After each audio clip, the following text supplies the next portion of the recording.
কোচবিহারের মাথাভাঙায় মমতার mega show. সভা থেকে বিজেপির দুই প্রার্থীকে বেনজির আক্রমণ। তৃণমূলের আপদ এখন বিজেপির সম্পদ। কোচবিহারের বিজেপি প্রার্থী নিশীথ প্রামাণিককে নিশানা মমতার। শীতলকুচি নিয়ে বীরভূমের বিজেপি প্রার্থী দেবাশিস ধরকে তোপ মমতার। হাই ভোল্টেজ বৃহস্পতিবার মোদী মমতার জোর টক্কর।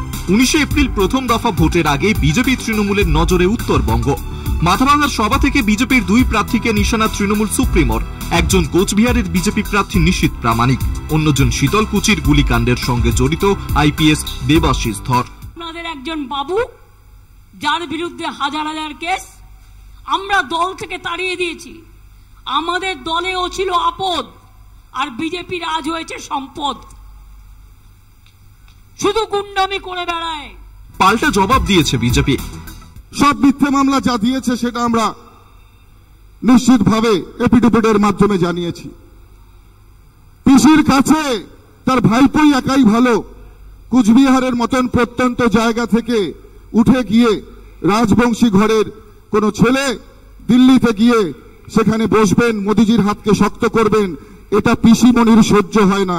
তাই এখানে এসে উল্টো পাল্টা কথা বলে মানুষের মধ্যে বিভ্রান্তি ছড়ানোর চেষ্টা করছে।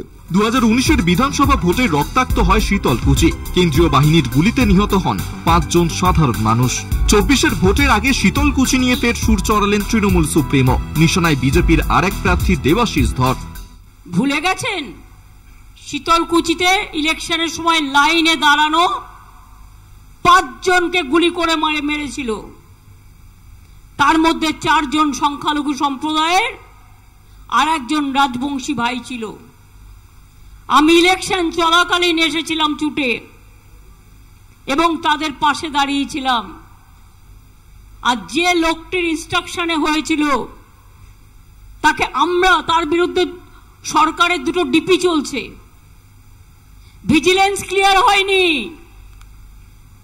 কিন্তু ভারতবর্ষের সরকার তাকে ক্লিয়ারেন্স দিয়ে দিয়েছে। কোনো আইন কানুন কিচ্ছু মানে না।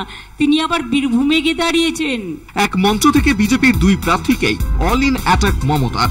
ভোটের আগে বিজেপির এজেন্সি হাতিয়ারি নিয়েও সরব তৃণমূল সুপ্রিমো মমতা বন্দ্যোপাধ্যায়। কলকাতা টিভি।